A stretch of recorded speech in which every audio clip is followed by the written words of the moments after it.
Well, hello everybody. Welcome, welcome. We got people still coming in, so I'll keep on admitting people into the room. But my goodness, I am just blown away with how many people have showed up. When we started this idea, me and Jamie were worried that there'd just be like us in this room by ourselves. So to have you all here is so awesome. I see my Auntie Phyllis is here all the way from Arizona. Hi, Auntie Phyllis.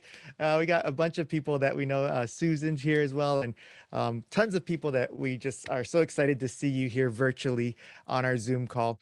For those who don't know, my name is Nolan. It's my wife, Jamie, and together we have Pop Creative Media, which is a video production company. And we have been producing like interview style, testimonial style videos for many years professionally. And we recently started doing these legacy videos where we're capturing the stories of our loved ones in kūpuna. But we realized that this is such an important and valuable thing, being able to get these stories while our loved ones are here with us, and getting them on video so we can still see them, we can hear them, get to see their mannerisms and stuff.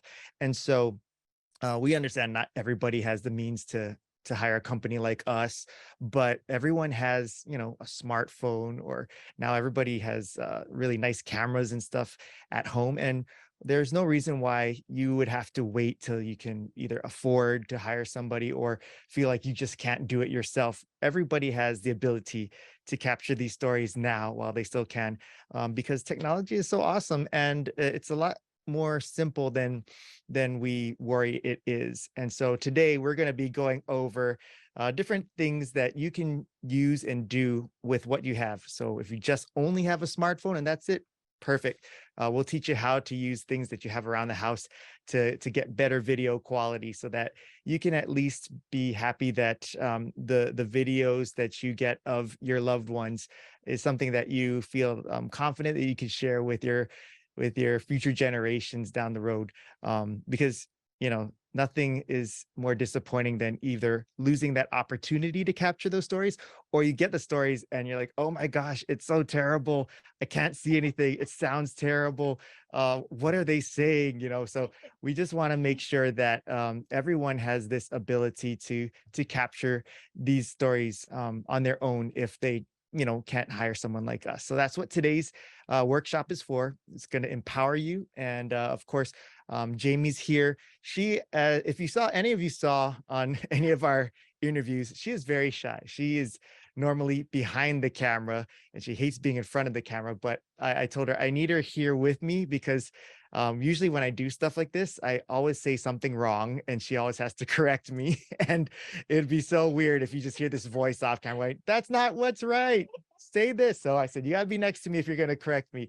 But she's gonna be here, and she will also be manning the chat. So if any of you have any questions throughout this workshop, feel free to throw it in the chat and she'll either answer you or she'll bring it up to my attention here, and we'll go over it. But at the end of this workshop, we'll also have a Q&A session too. So we'll open it up for all of you because I know there's going to be questions. And so don't worry, we'll have an opportunity for you all to ask any questions that you may have.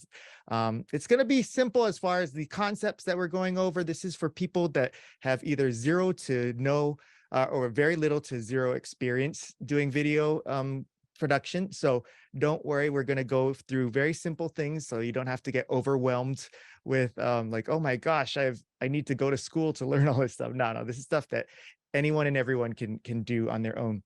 But again, Jamie's on the chat, so if you have any issues, just go ahead and shoot the chat there and she'll be there. And as far as I was bringing up that we do this for a living professionally, but we wanted to share this with those of you who are amateurs or have zero experience. And you might think like, well, what can you tell me that, I mean, you guys have all this fancy equipment and stuff like that. Of course, your stuff is going to look better. But I just wanted to say that when we first started our business, we had no money. So we were basically going off of very minimal tech ourselves. So we kind of have this background too of knowing what it's like. And so what we've crafted today in our workshop is based around having that experience of like, oh man, I don't want to learn a whole bunch of new tech. I don't want to have to buy a bunch of new stuff. So that's why I just want you to feel comfortable and know that you're going to be okay here today. And uh, we're going to be talking about things like, how to frame the picture, which is basically where your person you're interviewing is in the camera, how to use lighting and get better sound, where to save all of your files, all that kind of stuff. We're going to go through that in our workshop today.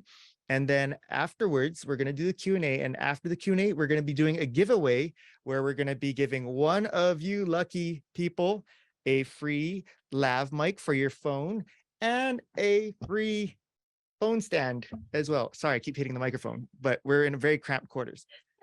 So so stick around, and if you are the lucky winner, we'll send that over to you. And I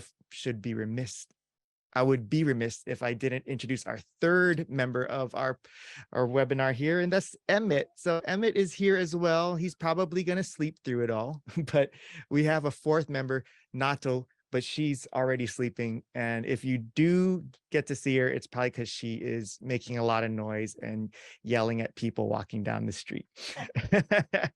All right, let's go ahead and get started, shall we? If you are ready to get started, wave at your camera right now. So yeah, thank you, Jacqueline. Thanks, Don. Thanks, Antiphilus. Thanks, Julian. Okay, great. And wow, everybody's turned on their cameras. Hey guys. Oh, you guys are awesome. Oh, so good to see you all. Hey, I got a question for you guys. In the chat, can you throw in how you heard about this? Because as I mentioned in the beginning, we were like shocked that anyone signed up. But we started seeing all of these registrations throughout the week, and we were on multiple different platforms and stuff. So just curious how you all, got to find us with this, and really appreciate you guys being here tonight.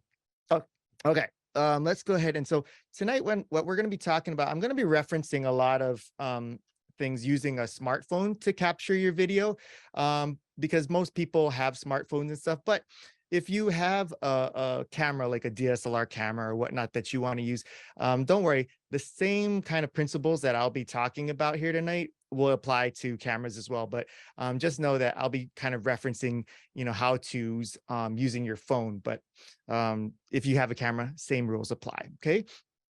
Now, the thing that most people will have trouble with when using smartphones is that while smartphones are super awesome, not everyone has like the best and greatest smartphone and the newest up-to-date one. So some of the limitations that smartphones have when shooting video is that they can tend to overheat because you're putting too much, work on the phone.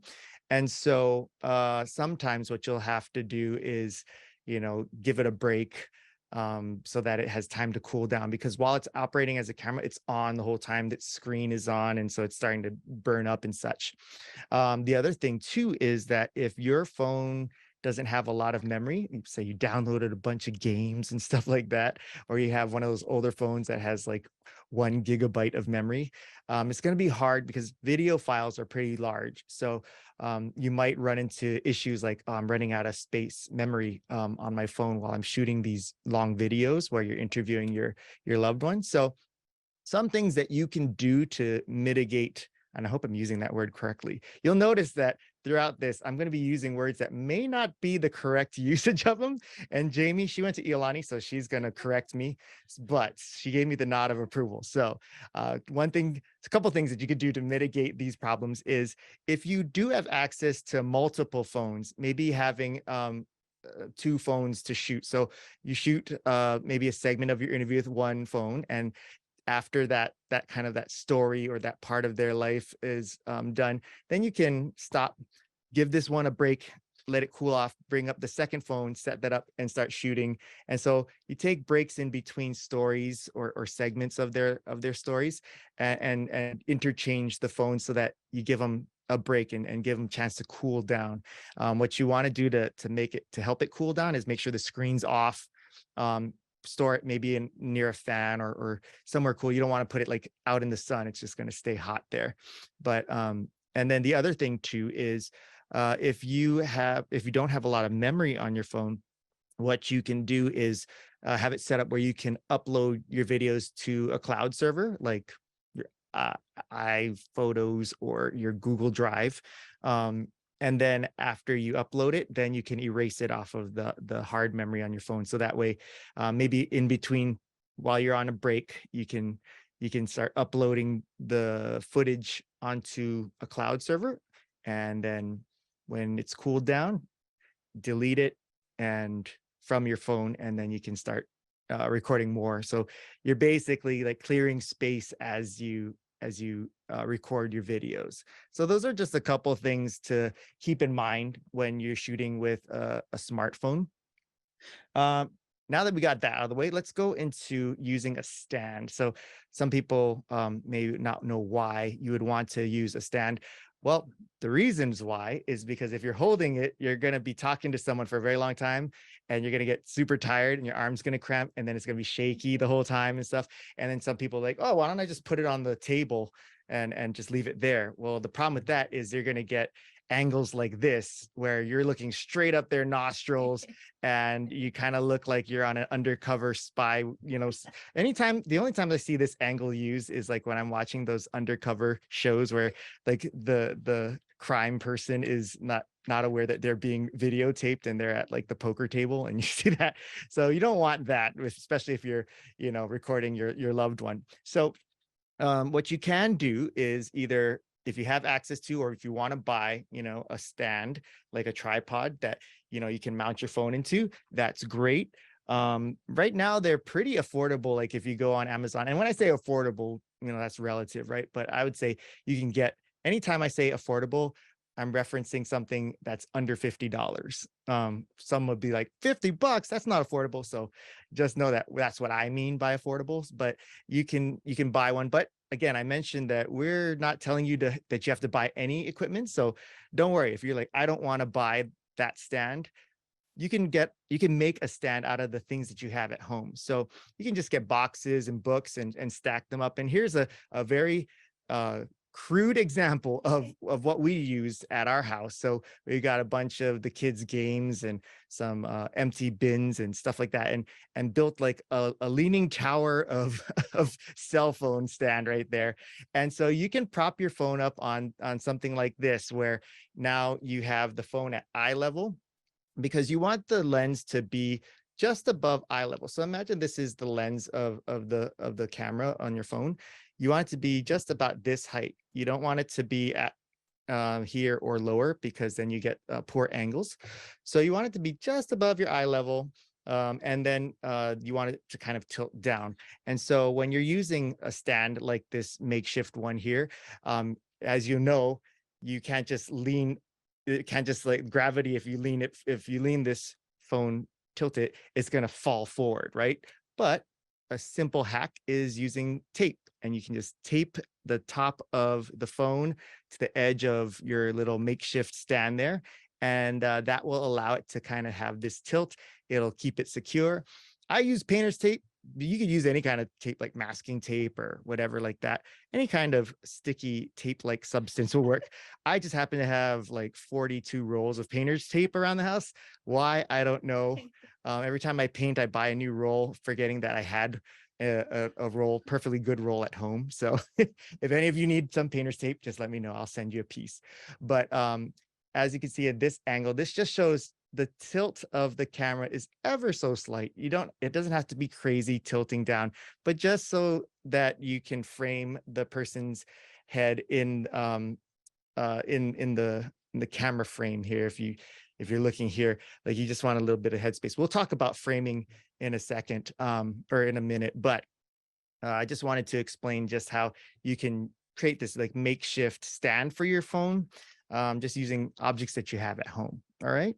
So the next thing that we want to go over is sound.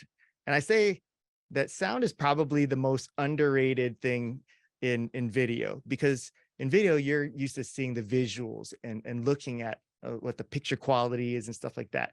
But you can have pretty junk video picture quality, but if you have poor audio and poor sound, that can really ruin a person's viewing experience. And if it's really bad, a lot of people will just refuse to watch because it's just so distracting and so frustrating.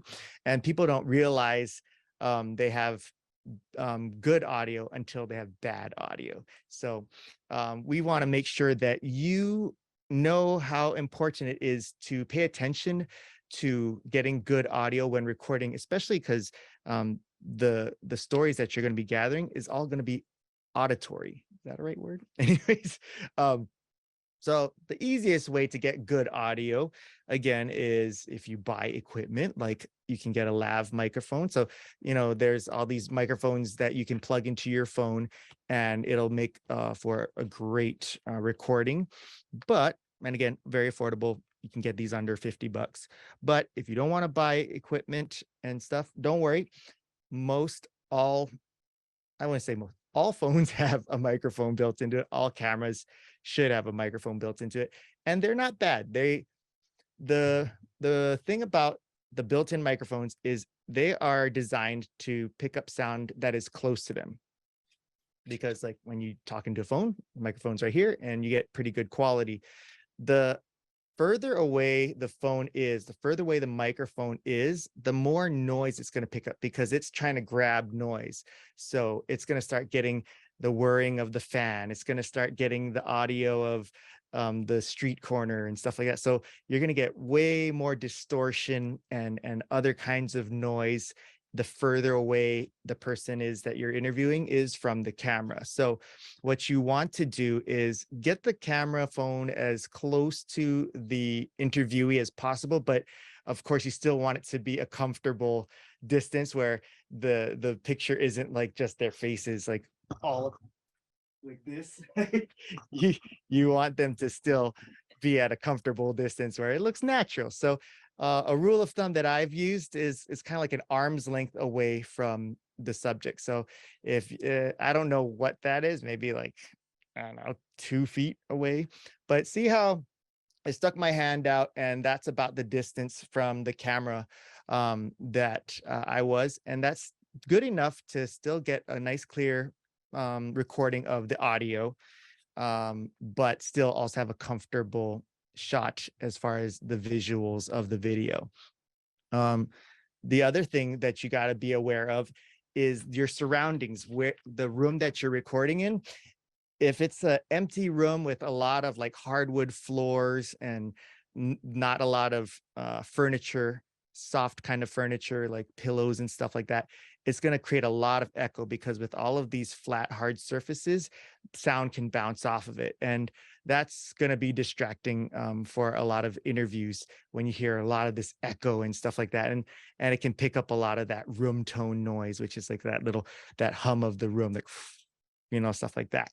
And so if you have to be in a room like that, some things that you could grab around the house that could dampen that kind of noise and echo is you can put down towels and blankets, bring in pillows and things like that, and place them around the areas that the voice of the person you're interviewing can bounce off of. So you can lay around them, some blankets and towels.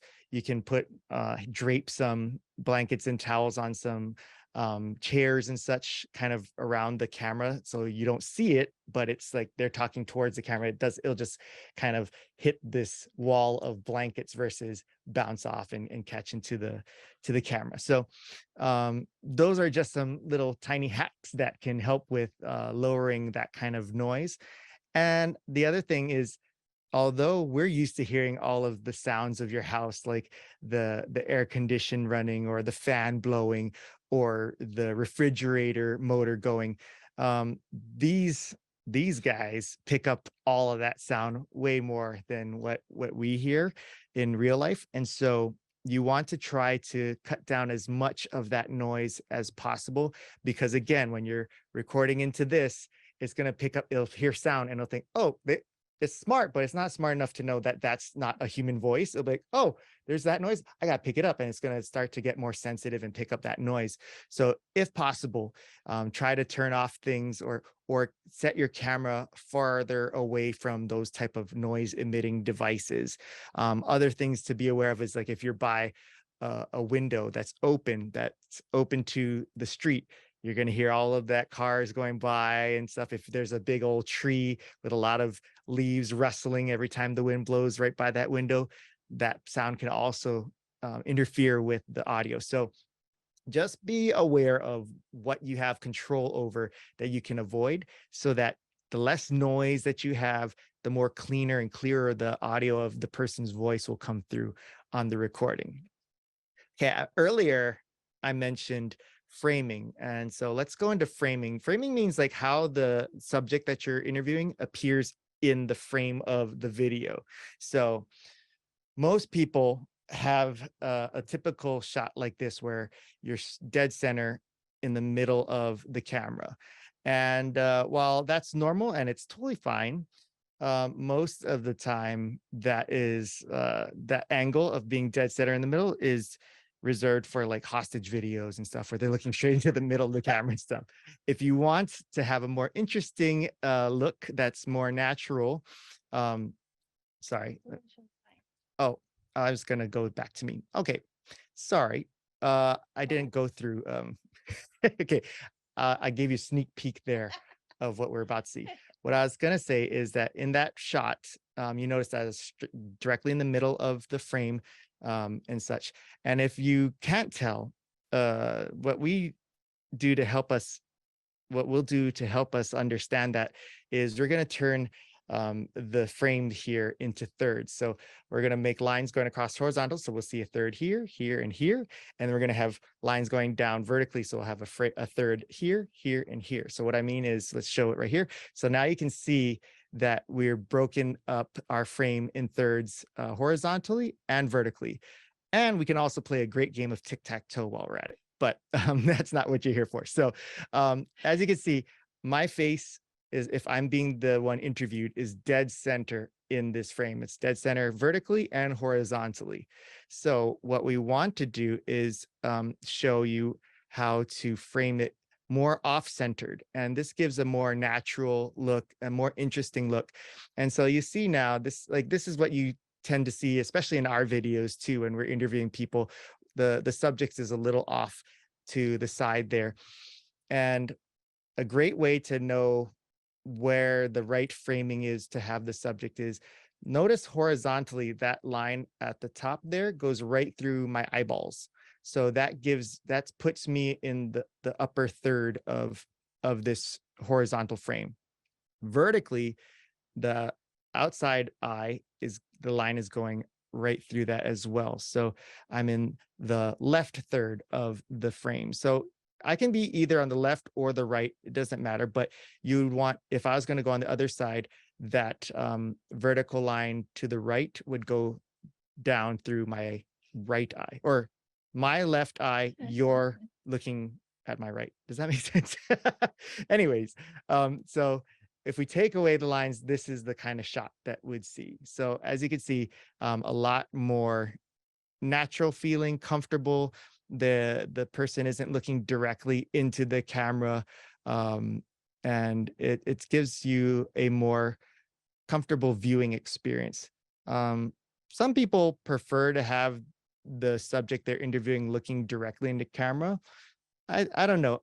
Personally, when I've seen that, it's difficult to pull off where it looks natural and it's interesting.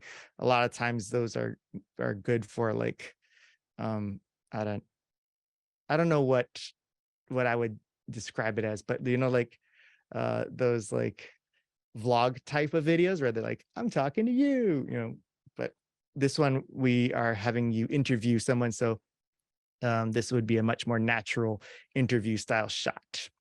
Okay, now we're going into lighting. And as you can see, we got all kinds of lights here and stuff. And of course, if you buy lights and stuff, that's a whole nother ballgame. But we're talking about using what you already have. And so this whole section about lighting, we're going to be talking about using lighting that you have access to. So don't have to buy anything.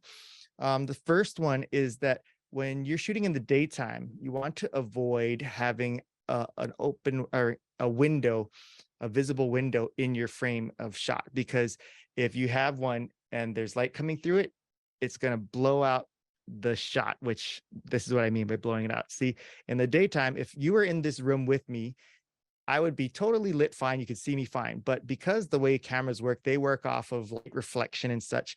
When it sees this window to my left over my shoulder there, and this bright light's coming through it, it's gonna factor that in and go, okay, I'm gonna adjust my camera to that, which turns me into this dark, Sith Lord looking character where I'm looking like I'm ready to plot my next crime. So you don't want that look for your subject or your loved one.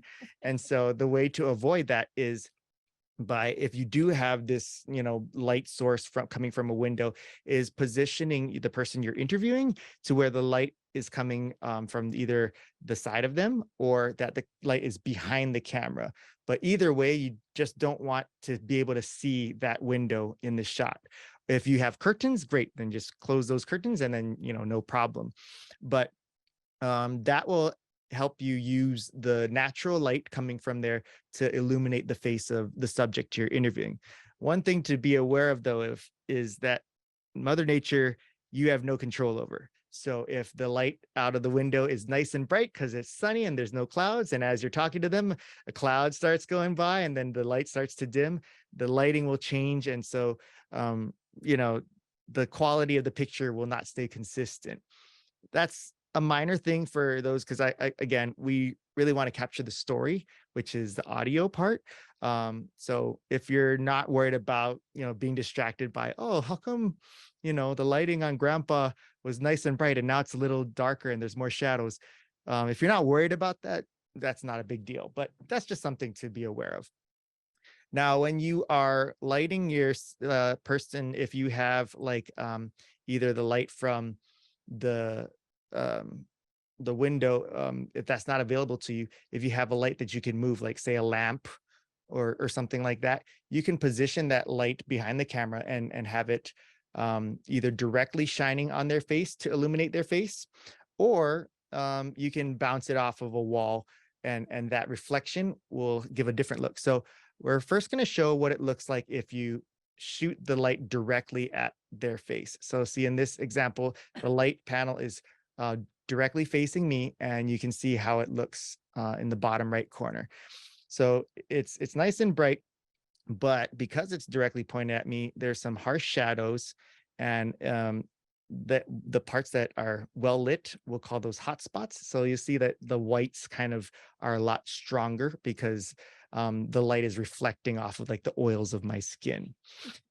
When I said you can bounce it off the wall, I turned the light around and I'm bouncing it off the flat white wall behind it, and using that reflection of light to illuminate me. So what that does is it softens those, if you look, especially on my forehead, it softens those shadows and kind of evenly lights my face in a more natural way. So if we want to see a comparison next to each other, you can see the one on the left is me direct with the direct lighting, and the one on the right is with it reflected off. And you can just kind of see it's like the one with the reflection, it's like a smoother type of look. And I'm not talking like me, I'm just smooth, but it's just like the edges of the shadows are smoothed out and stuff like that. Okay, so that's lighting in the daytime, or using a light that you can move. Now, you can also shoot at nighttime, and there's some benefits to that, because remember how I said in the daytime, you have no control over, if the clouds go by and stuff like that. Nighttime, you have control over the consistency of the light, because there's not going to be the moon won't be strong enough where it's going to change the lighting in your house. It'll be dark, and then you can just use whatever the lights are in the room to illuminate the person you're interviewing. The problem with that is, depending on where the lights are located and stuff, they can cause a lot of poor looks. So for instance, if you have an overhead light, like most houses, they have lights up in the ceiling. If the light is above your subject and a little bit behind them, it's going to create this really bad shadow. So see, in regular, if you look at them without looking through the camera, if I'm just sitting across from myself here, I'll be like, oh, I can see you just fine. But because cameras work with the refractions of light and all that kind of weird jargon, it really accentuates these horrible shadows. And that's because the light is just ever so slightly behind me. See, notice I think I'm right under it, but look at how it creates that shadow. So what you want to do, if possible, is move your subject a little bit, adjust them so that the light is in front of them. It's above them, but it's in front of them. So notice how if I move myself back a little, and now that light is in front of me, look how much different that lights the subject there. The problem with overhead lighting, though, still you're going to get some shadows and stuff sometimes, and bags under the eyes and stuff like that. But if you do have, say, like a light that you can adjust the height of, you can kind of illuminate more at this level versus from up above. But if you have the light source too low, you're going to have that kind of what is that movie called again? The Blair Witch Project kind of thing, where it's like, hey, so nobody's going to do this, but even if you have it down here, it kind of creates these like dark shadows in your eyeballs. So Jamie said, nobody has lights that come from the floor. But I say, I bet you there is at least one person on here. Geraldine, you're laughing because I bet you have a light on the floor. And I don't know, there's all these kind of great accent lights that people have now to make their houses look all fancy and they shoot up. What if you thought, hey, that's a light, let's just put it on the ground and shoot up in their face? So I just want to make sure you all know what you're getting into, okay? Thank you, Don. I see that you're nodding in approval. Thanks for supporting me. Okay. Next up, we're going to go into the interview part of our workshop here. Now, this is probably the most difficult part because interviews are a talent and a skill that people hone over decades and decades. And we're asking you to have no experience and just go, hey, go ahead and interview your loved one and be the next Barbara Walters. We understand that that's not a realistic expectation, but there are some key tips that you should keep in mind that can really help you and make a difference between a really terrible interview and one that's like, hey, not bad. We got some good stories out of that. So that's what we're hoping for. That's what we're going for. We're not looking to make you the next Oprah Winfrey, but we're looking to at least have you have a collection of stories where you're like, that's great. This is grandma or grandpa or uncle or auntie's stories that I remember, and they're saying it in the voice that I remember.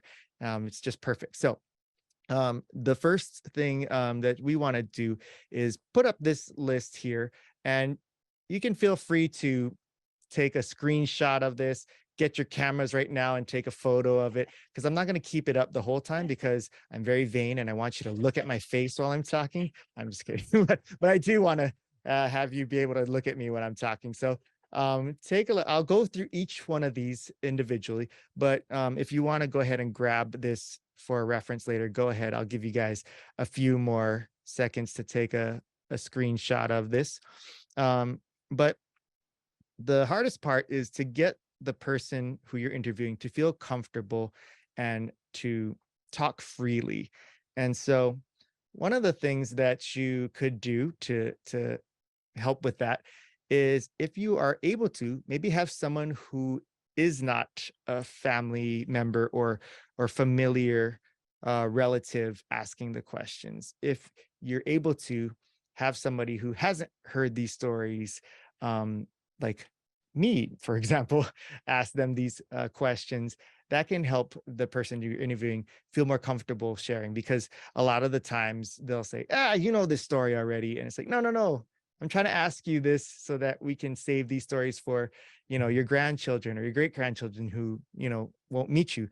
But a lot of the times it's hard for them to keep that in mind, and they'll just keep saying, you know the rest of the story already. And to try to get them to stop feeling that way, if possible, having somebody who they're not familiar with interviewing them could make them feel it a little bit more comfortable sharing in depth these stories. But if you can't, don't worry, we'll give you some tips on how to get them more comfortable. Um, the first thing is when you're asking them questions, when you're interviewing them, even if you are writing these questions out in advance and have them prepared for you, you can do that, or you can just naturally come up with the questions as you would in a normal conversation. That's my style. I don't like to write out questions because it doesn't feel as natural to me. But for a lot of people, it's much more comfortable to have questions written out. Up to you. But when you're asking these questions, make sure that when you're asking them, ask them open-ended questions. And the difference between a closed-ended question and an open-ended question is, for example, if I were to say, "Hey, Jamie, what's your favorite food?" Then she would just go, "Pizza." And it's like, oh, it's like not really. It's like, "Do you like ice cream?" Yes. These are open-ended or closed-ended questions where for the video, it'll just be like, well, there's not much depth to that answer. So if you can leave it more of an open-ended question, and a lot of ways, the tricks that I use to ask open-ended questions is if there is a subject that I want to ask about, I'll ask them how they feel, because that a feeling can be described in so many words. So for instance, as far as food goes, what foods do you enjoy, and how does it make you feel when you get to order those foods or whatnot? Like why are those foods delicious to you? Why are they your favorite? Things like that will help them open up more with their answers. And this is something that a lot of us do, is we ask leading questions, meaning that we put the answers that we think we already know in the question. And you want to avoid doing that. So for instance, if I already knew, like, "Hey, Jamie, so you were born on Oahu and your parents were immigrants. What was that like?" Like, I already gave away a bunch of her answer there. And so what you could do instead is just say, "Hey, tell me about your parents. Where were they from? What were they like?" And so then that she can go, "Oh, so my parents were, immigrants and da da da." And I was like, "So where were you born?" "I was born on Oahu." So that way you're not giving away the answer where they don't, because if they hear the answer in your question, they're not going to repeat it. They're like, "Oh, you already know that part. I don't need to tell you that my parents are immigrants and that I was born on Oahu."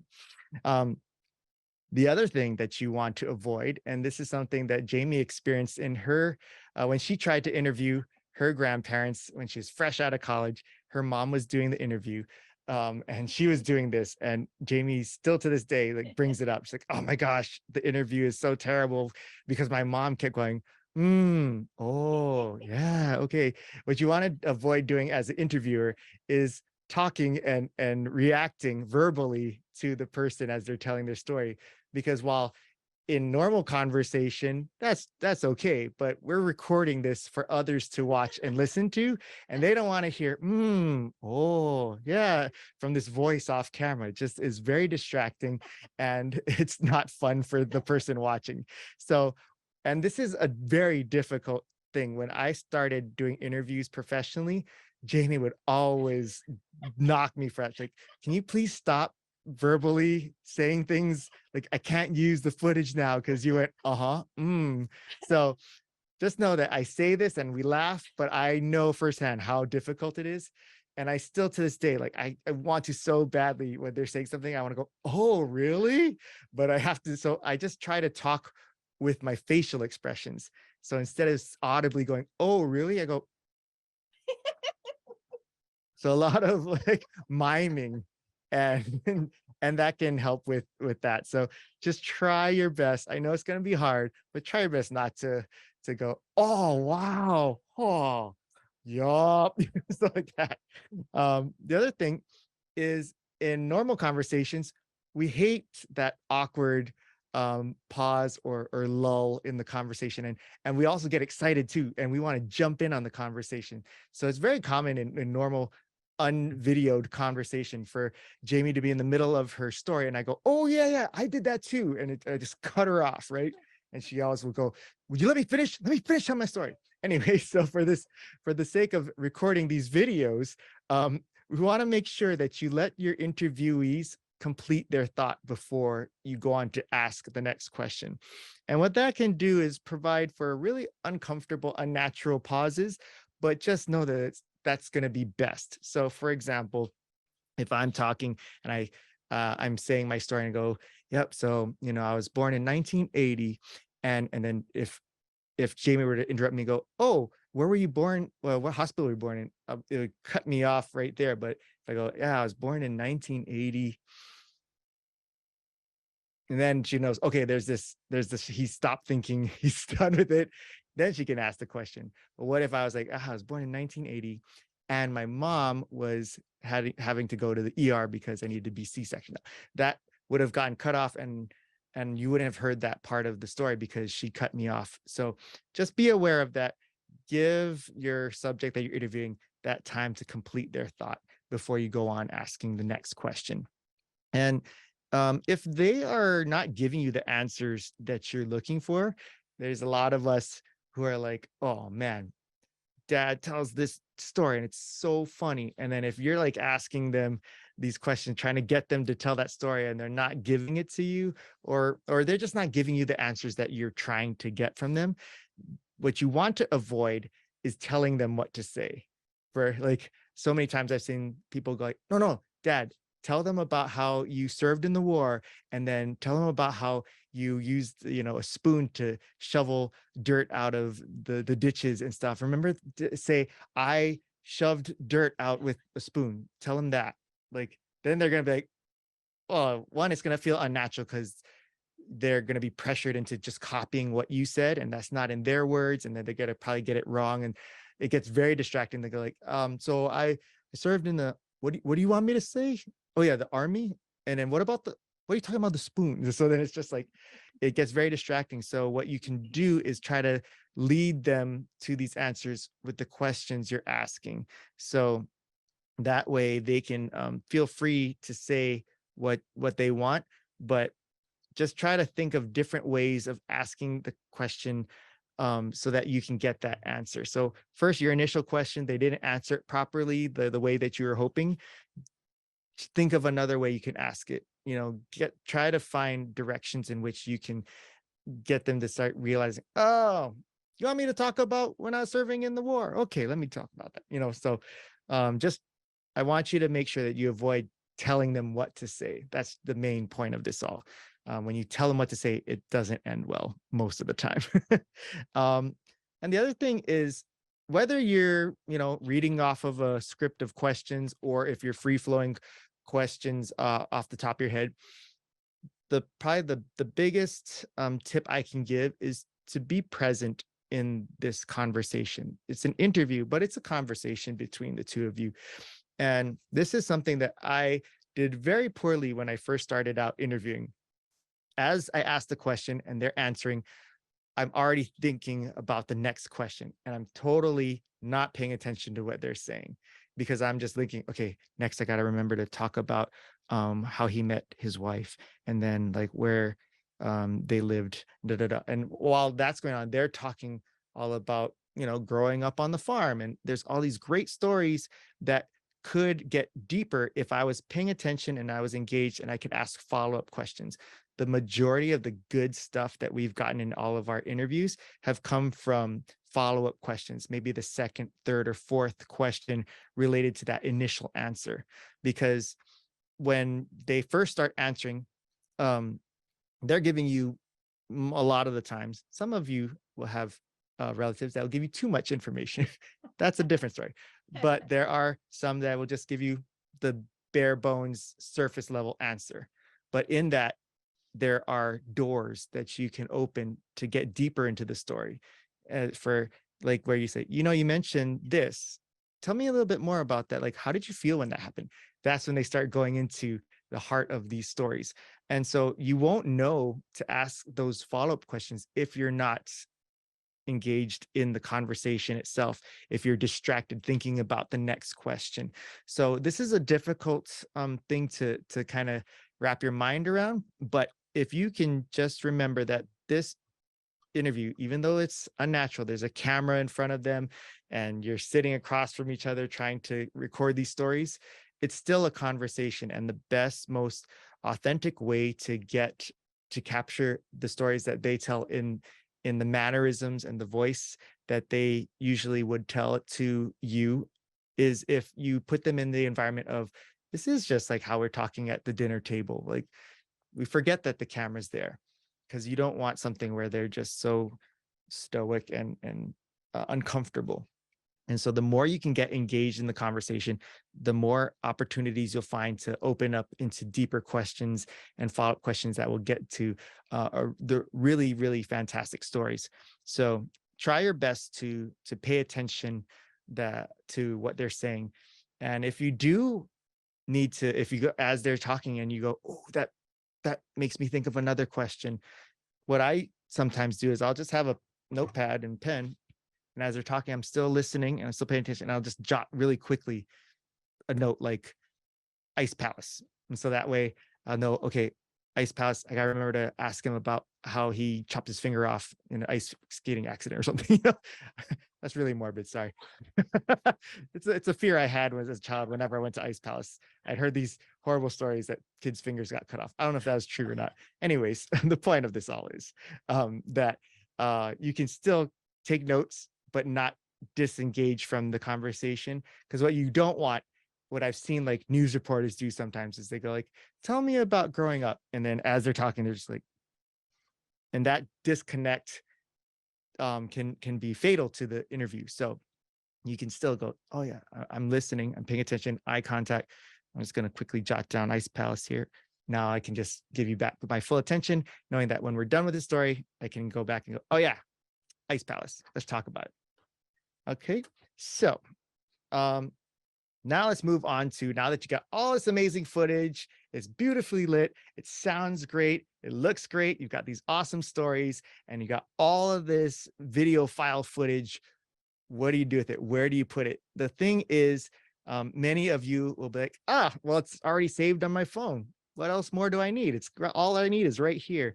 Well, how many of you have had those cases where your kid or your niece or nephew grabs the phone and starts playing around with it and changes the settings so that everything's in Spanish, and they delete all of your files and stuff like that?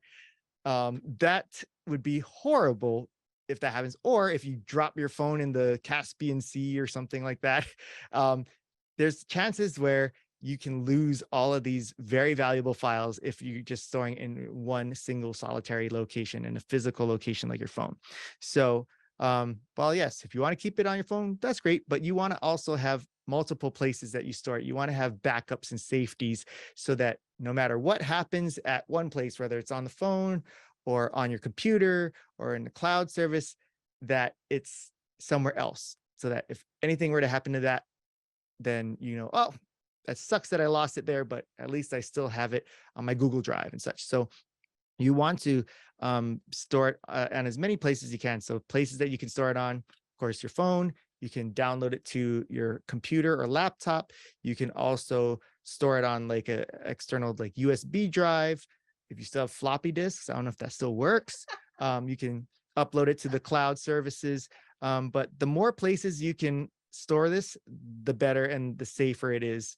There's so many times that we've heard stories of people, you know, getting their house broken into and they stole their computer and everything, their whole life's, you know, work was on there, and it's like you can't retrieve it sometimes. So same thing with this. This is incredibly valuable. Can't replace it in most cases. So you want to put it in as many places as you can.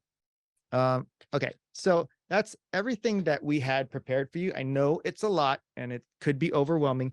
Just know that you don't have to do every single one of these things. If you can just remember a couple of these things, that can make so much of a difference for your videos. So if you could just at least take a couple of these tips, that would make your video so much better than if you didn't do any of them. So if you cannot remember all of this, if it's just too much where you're like, I don't even want to shoot this now because I was already overwhelmed at the framing. Now I got to think about lighting and sound and cloud services. This is crazy. Just remember, just take a couple of these. And what we don't want is for you to give up and not capture these stories in a very, you know, I don't want to be morbid, but tomorrow's not promised, whether it's kūpuna, loved ones, who knows what will happen. So that's why we feel so, so inspired to get this out now, because we got to get these stories now while we can. We cannot put it off for very long. So don't let the overwhelm of all of this stuff that we went over prevent you from capturing those stories. Even if it's a terrible video and the sound's awful and you're shooting it from down here and somebody brought a light from the floor and shined it up their nose, still get it. Like, that's better than nothing. Done is better than not having it at all. But of course, if this is just too much for you and you want somebody to do it professionally, Jamie and I happen to do this professionally, where we go in and do all the interviews and we edit it all and all that stuff. And in fact, some of you on here have allowed us to do that as well. Thank you so much, Susan. We do offer this as a service, and we are offering a special right now. $500 off any of our any of our gold and platinum packages, if you book before Christmas. So holidays are right up around the corner. This would be a great gift for your family, and also while your family members are in town, so you can probably get your loved ones there as well. So just keep that in mind. If you ever need to seek out our help, we're here. You can find us at poplegacyvideos.com, and you can contact us there as well, especially if even after all of this and you just have questions about what we talked about here today and you need us to give you some tips on shooting your own videos and creating your own legacy videos. Reach out to us. I'd be happy to help and such. So we are an open book.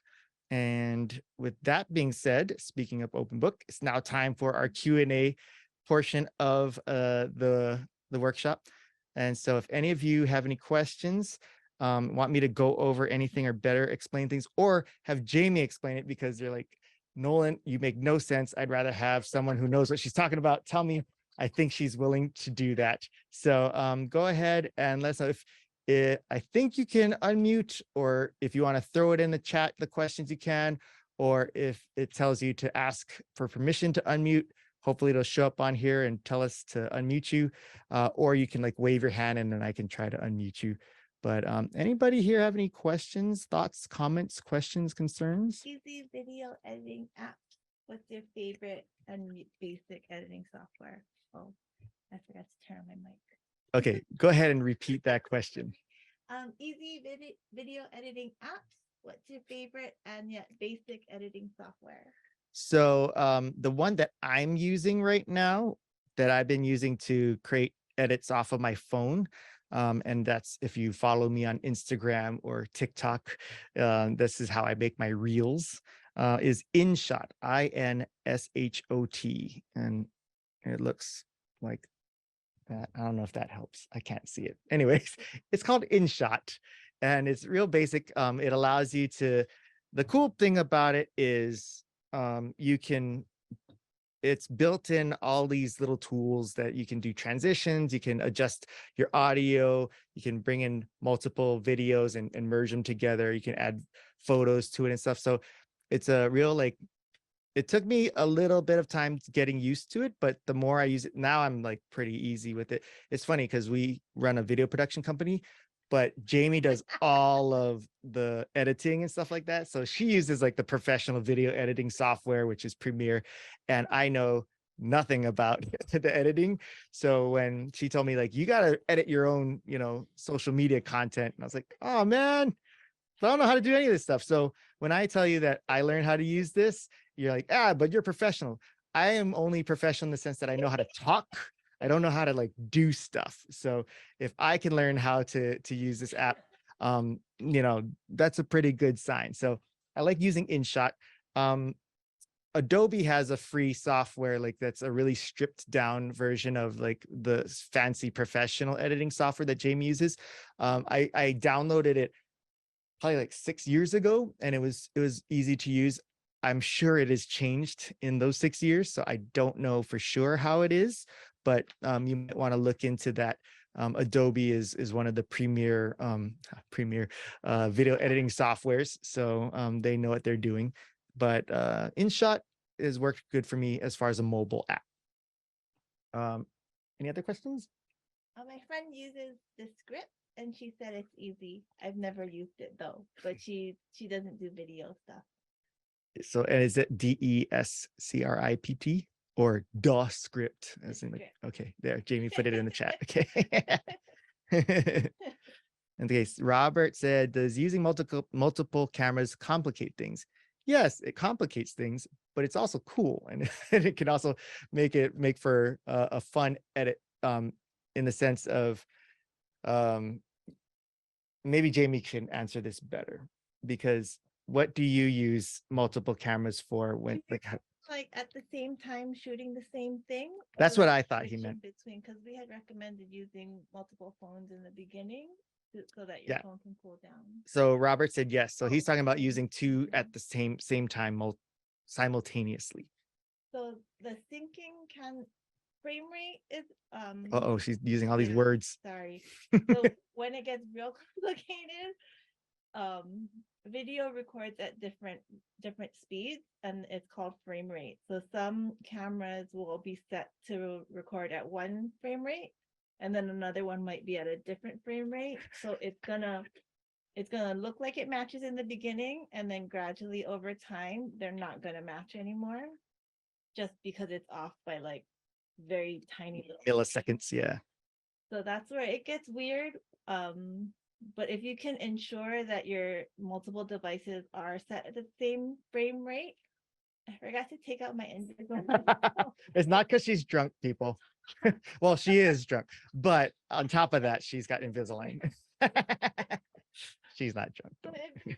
Oh, sorry. If your devices are all set at the same frame rate, then it should be okay. You just gotta be sure you can sync it. So clap, like one firm clap at the beginning, and then hopefully you can use that to sync your stuff. I use a software called Plural Eyes to sync my footage. I can put that in here. I think it's pretty cheap, but it's not free. But yeah, frame rate's real important. So Geraldine said that you are badass. So thank you, Geraldine, for that. But she also, asked, like, do you have a recommendation of what frame rate to use? Like, is there a specific frame rate that you would suggest? I think for this, like 30 is fine. Like 24 is supposed to be more for like film, for like a film type of look. But I think it's probably gonna end up on YouTube. So 30 is fine. I'm not sure why people use 60, but yeah. And Robert had asked, like, does it make it complicated? Yes, in the sense that now you got two different, videos that you got to try to weave together and merge together. So that can be difficult, and now you're adding more to your edit. But what it could also do is it can help with, if you are trying to jump cut to different, like if you want to cut up the story and cut out like the ums, or if they start bringing up something that's totally irrelevant and then they come back to the story and you want to cut that part out, you can make nice seamless connections, because you can just pretend like, oh, we're just went from one angle to the other. It's not that we're cutting something that you can obviously see it, we cut something out. So there's definite benefits to using multiple cameras, and also having two cameras at once. You have a backup too if one failed, the other one's up there. So there's benefits, but it does make it more complicated. Question is, could you explain the lav mic with phone real quick? Do you need an app to use that as well? Okay, great question. So every phone is different, of course, especially like nowadays, the newer phones, they don't even have, they used to have the little audio jacks, the little hole, and then you can plug in, you can just plug in like the headphone kind of thing, like these little things inside and goes in. But now they just have only like the USB-C ports, or Apple has those weird things. So you got to buy like this Thunder. Yes, thank you, Geraldine. You got to buy these adapters, which you plug in there, and then it has the audio and microphone jack, and then you can plug in the microphone. So a couple extra steps, but usually the phones will either automatically, if it's got a microphone plugged into it, will automatically pick up that mic, or when you go into your camera mode, it'll recognize that there's a microphone plugged, and it'll say like, which one do you want to use? You want to use your phone mic, or do you want to use this plug-in mic? And then other phones don't ask you at all, and they require you to go in through the settings, look for the microphone settings, the audio settings, and then select it. So it just depends on what type of phone you're using and how it operates. But what you don't want to do is just assume, oh, I plugged it in and it's going to work. That's what I did when I first got a lav mic for my phone. And I was like recording stuff, and I was like, this mic sucks. It sounds exactly the same as when I wasn't using the mic. And then the way I tested it and found out, oh, it's not even on is, and I don't have a mic on me, but I'm just going to use this as an example. I recorded a video and I plugged in the mic and I was tapping the mic. And if the mic is, if the audio is going through the microphone, you'll hear toom, toom, toom, toom. But if you don't hear this, then you know that it's still picking up the audio from here. And that's how I learned, oh, I have to actually go into my phone settings and select the plug-in mic as my microphone. And then I tested it again. I was like, oh man, this sounds so much better and so much clearer. So I hope that answers your question. And then some mics might have a specific adapter that you need to get for that mic. So when you're searching it like on Amazon or whatever, you should just maybe search that mic and see what adapters you might need for it. Yeah. Let's see. Susan said you might want to provide tips on good backgrounds for Wait, there videos. were Oh, other mic related ones. oh, hold on, Susan. I'm So going to get to your sorry. background tips later. Let's stick with the audio and mic questions. Jalen asked that it's not necessary to have an additional audio recorder like a Zoom recorder. And then LK said, would you use one phone for audio and another for video? Do you want to answer any of that first, or do you want me to? So you can, but that goes into the same thing where you still need to make sure the frame rate is correct, because audio frame rate is going to be linked to video in if you're recording it with a phone. We use a separate audio recorder, and when you do that, it's tricky because frame rate again.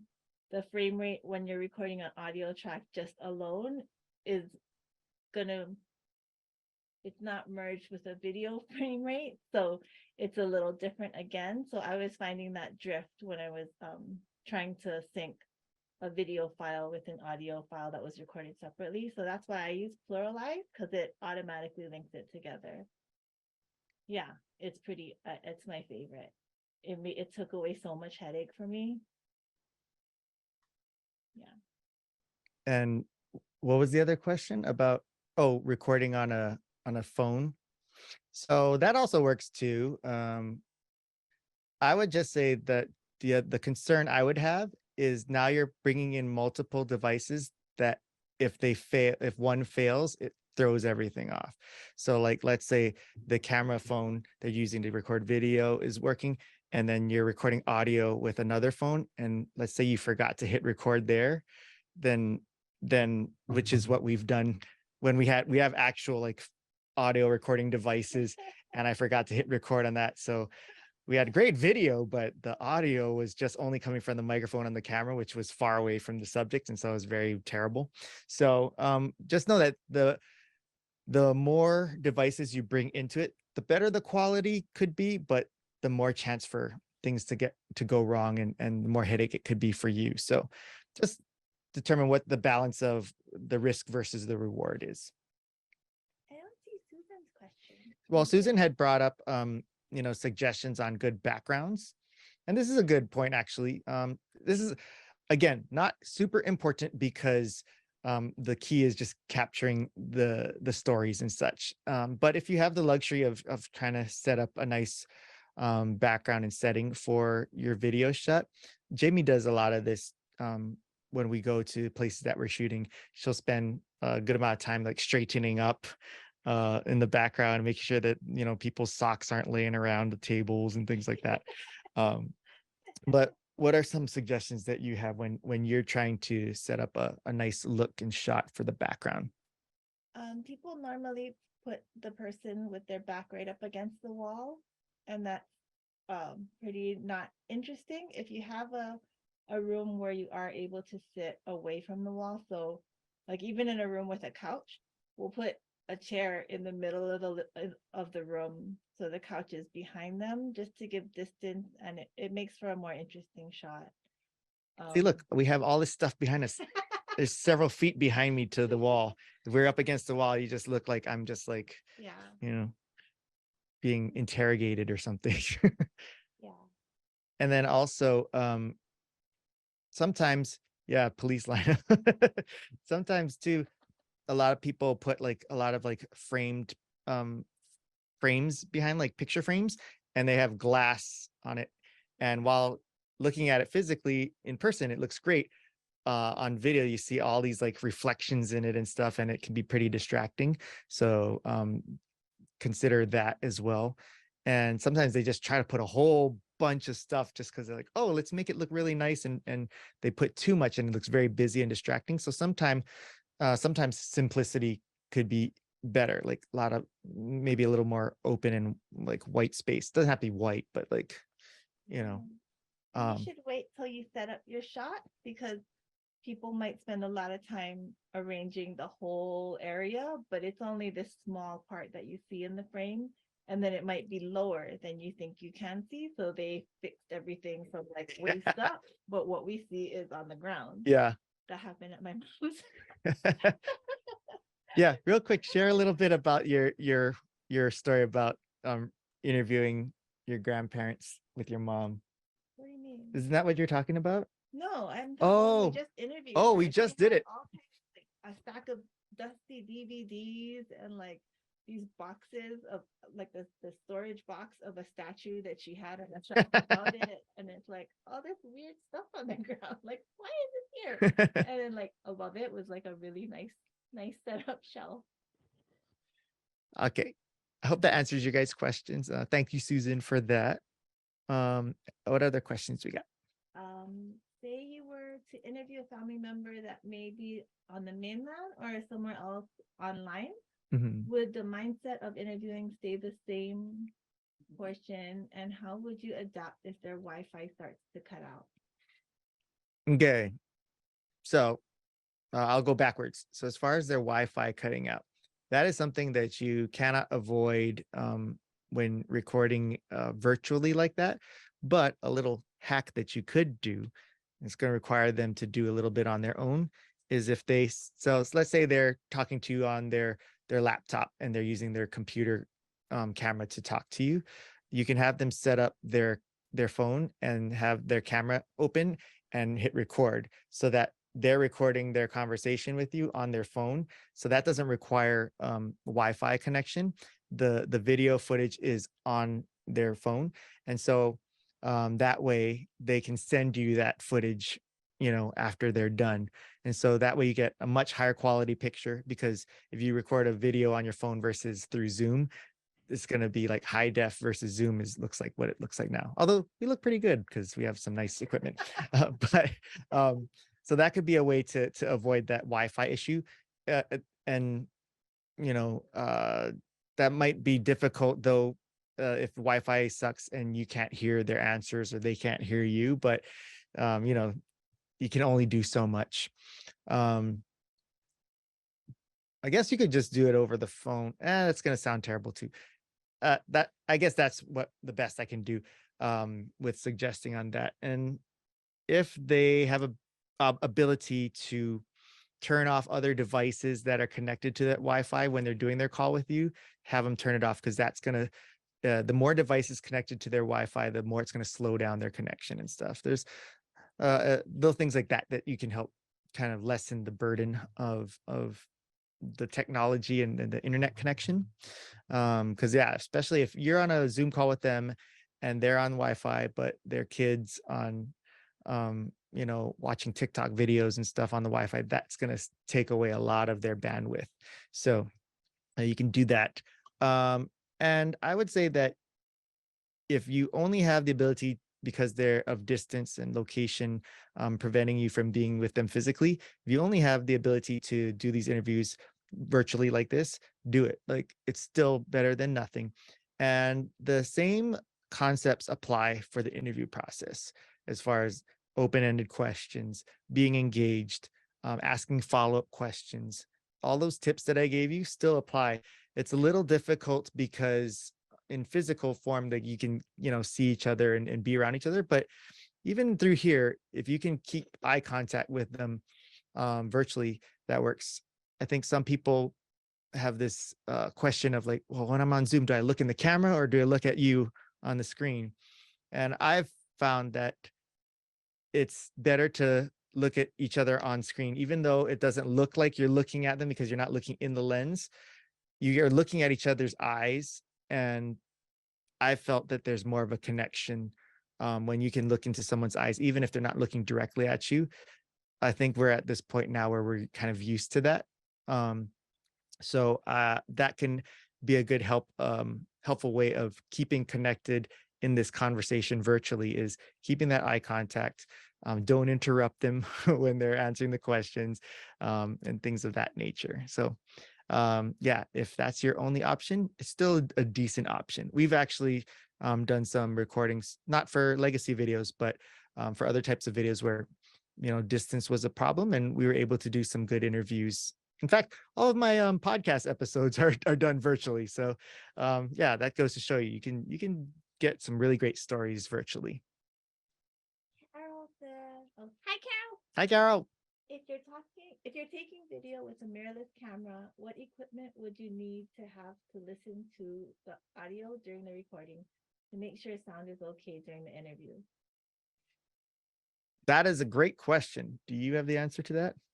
I don't know if you can. Some cameras have a headphone jack in it, so you can plug in earbuds or headphones in, and that's how you hear. But there are a lot of cameras that don't have that, and that's because they're designed more for still photography with the option to add video. So that's pretty much the only thing we can think of, is if it has the headphone jack in it, then yes, you can listen to the audio through the mirrorless camera. But if it doesn't, I don't know if there's any other thing. I can't imagine that there's like an add-on or some kind of device that you can connect to it that would give you that option.